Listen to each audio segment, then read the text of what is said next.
Nah itu dia, kalau Anda lihat sebenarnya di lapangan kondisi seperti apa? Ada tidak sih kemudian pondok-pondok pesantren yang memang kemudian karena banyaknya santri yang kemudian berdatangan, tapi bangunannya sebenarnya tidak bisa menjangkau seluruh santri yang kemudian ingin menuntut ilmu di sana? Ada tidak sih yang kemudian terjadi di lapangan, Pak Kiai? Ya bangunan sama saja dibangun oleh orang yang tukang membangun, ahlinya membangun demikian dengan resikonya, aturannya dan ukurannya bobot berapa yang bisa dipakai untuk orang berapa, kan itu hitungannya pasti ada. Khawatirnya melebihi kapasitas. Nah, kalau misalnya itu melebihi kapasitas atau bagaimana, memang kita harus bijaksana, waspada. Ajaran di dalam pesantren dengan ajaran di dalam kemanusiaan sama. Karena ajaran agama juga begitu, kita harus menghindari resiko-resiko, kita harus menghindari semua yang kita membuat mafsadah dan madorot. Nah, ketika ada pesantren yang kemudian itu dilihat ada kelayakannya nggak sesuai, Ya. Lalu pertanyaannya, siapa yang harus bertanggung jawab Itu biar dia ke depan jangan sampai terjadi lagi, kan demikian. Bareng-bareng lah. Pak Kiai? Ya bareng-bareng lah kita masyarakat membantu pemerintah untuk pendidikan bangsanya kok. Kiai-kiai, santri emang dibayar kiai-kiai itu oleh pemerintah. Nggak ada kiai yang dibayar kan. Tapi kiai-kiai mau membantu pemerintah mendirikan sekolah-sekolah untuk mencerdaskan bangsanya. Ada sekolahnya, ada ininya. Yang mereka rata-rata pesantren ini mandiri. Kalau dalam konteks ini kemudian publik bertanya siapa yang harus bertanggung jawab Pak Kiai? Ya semuanya bertanggung jawab, pemerintahnya ya bertanggung jawab, kita hidup di sebuah pemerintah. Emang pendidikan tanggung jawabnya Pak Kiai doang? Kan pendidikan pasti yang utama tanggung jawabnya pemerintah. Kenapa Menko tadi juga menyampaikan demikian? Karena semuanya ada tanggung jawabnya.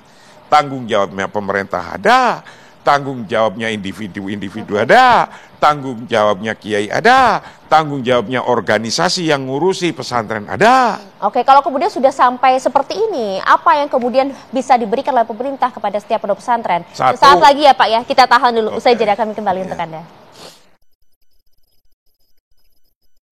Anda kembali di One on One, pemirsa, masih bersama saya saat ini ada Kiai Haji Marsudi Suhud. Pak Kiai, kalau sudah seperti ini Pak Kiai, tentu kita tidak menginginkan hal serupa terjadi lagi. Apa kemudian support pemerintah bisa diberikan kepada para pondok pesantren, termasuk juga, kan Anda salah satu pegiat juga di pondok pesantren ini. Ya, saya harapkan pemerintah dan masyarakat, terutama masyarakat pesantren dan para kiai-kiai, pengasuhnya untuk integrasi bersama-sama, karena sesungguhnya baik pemerintah atau para kiai atau organisasi NU Muhammadiyah dan lainnya itu intinya membangun bangsa.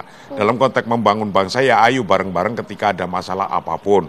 Kalau memang itu masalahnya adalah masalah bangunan ya pemerintah mengkonstruksikan gimana sih sebaiknya ke depan. Nah itu satu. Untuk memperoleh izin juga nggak sulit kan ya Pak? Ya enggak lah.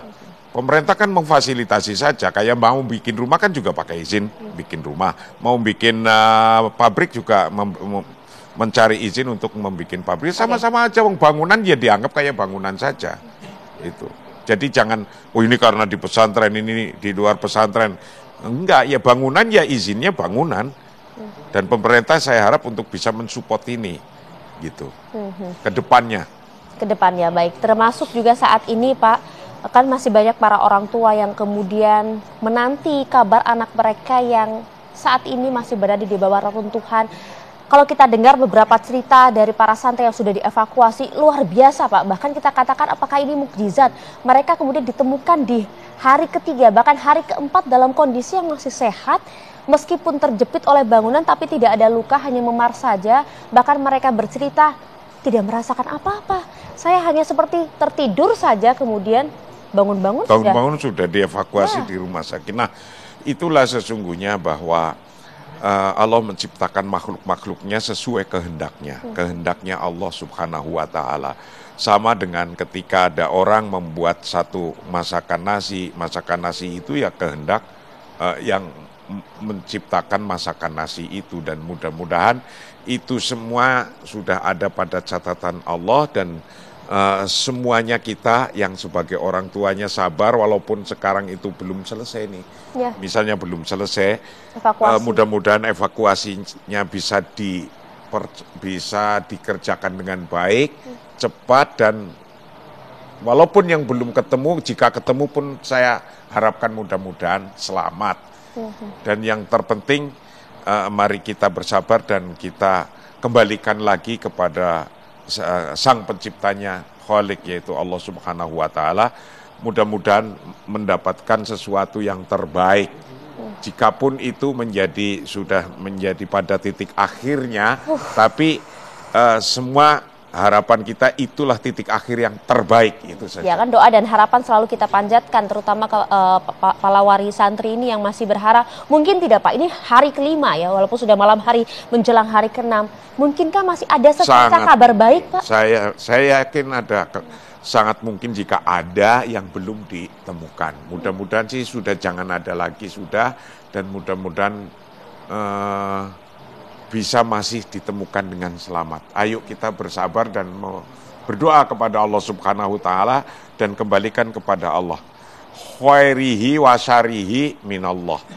Baik atau buruknya kehidupan ini kita sandarkan saja kepada Allah, dalam konteks kita sudah berusaha, dalam konteks sudah mengeluarkan kekuatannya, dalam konteks kita sudah berusaha sekuat-kuatnya. Jadi kita usaha sekuat-kuatnya apa saja, untuk berusaha apa saja, baru kita tawakal kepada Allah. Dan saya melihat pemerintah juga, masyarakat juga membantu ini dengan tulus, ikhlas, dan benar-benar sungguh-sungguh kerjanya. Saya ucapkan doa apa ya Pak yang kemudian bisa dipanjatkan oleh para wali santri dengan kondisi saat ini sedang menanti kabar baik dari anak-anak mereka? Mungkin Anda bisa memimpin ya, Pak Kiai. Tentu ya, doa selamat itu terus dijalankan, terutama bagi orang-orang NU. Biasanya setelah melakukan sholat, kemudian melakukan wirid, ya wiridnya seperti itu saja, dan berdoa selamat. Dan kalau nggak tahu doanya pakai bahasa Arab, ya pakai bahasa Indonesia. Nggak iso pakai Indonesia, pakai bahasa Jawa. Nggak iso Jawa, ya bahasa hatinya itu apa, meminta kepada Allah, menengadahkan diri. Mudah-mudahan semuanya diselamatkan. Itu intinya. Dan juga kemudian diberikan kelapangan dada oleh para wali santri ini ya Pak ya. Mungkin terakhir Pak, ada yang ingin Anda sampaikan kepada para wali santri saat ini? Pak? Ya, bagi para wali santri dan keluarga atau bahkan Civitas Akademika di Al-Khazini, para pengurusnya, para kiainya, saya yakin semuanya lagi memikirkan ini semua. Mudah-mudahan amal usaha dari kemarin itu diterima oleh Allah, dan mudah-mudahan pula kita mendapatkan jalan yang terbaik, khususnya dalam musibah ini. Ketika kemudian kedepannya untuk pondok-pondok ke depan, atau bahkan ya bukan hanya pondok, karena musibah itu tidak hanya terjadi di pondok, ya di mana saja bisa terjadi.